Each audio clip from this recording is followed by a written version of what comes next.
Hi friends, ఈరోజు గోదావరి జిల్లాలో ఎక్కువగా చేసుకునే పెసర పునుకులు ఎలా చేయాలో చూద్దామా.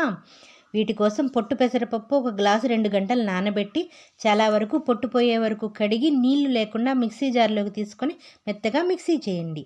నీళ్లు ఎక్కువ పోయకుండా చూసుకొని మిక్సీ చేయండి. పిండిలో కచ్చాపచ్చా దంచిన అల్లము, పచ్చిమిర్చి, కొద్దిగా జీలకర్ర, కొంచెం ఉప్పు వేయండి. ఉప్పు ఎక్కువ పట్టదు, చూసుకుని వేసుకోండి. మనం మిక్సీలో రుబ్బాం కాబట్టి చిటికెడు వంట సోడా కూడా వేసుకోండి. గ్రైండర్లో కానీ చేత్తో రుబ్బినా వంట సోడా అవసరం లేదు. నూనె బాగా కాగిన తర్వాత మంటని మీడియంకి అడ్జస్ట్ చేసుకొని పునుకులు వేసిన తర్వాత పెద్ద మంట మీద గోల్డెన్ బ్రౌన్ వచ్చే వరకు కాల్చి తీసేయండి.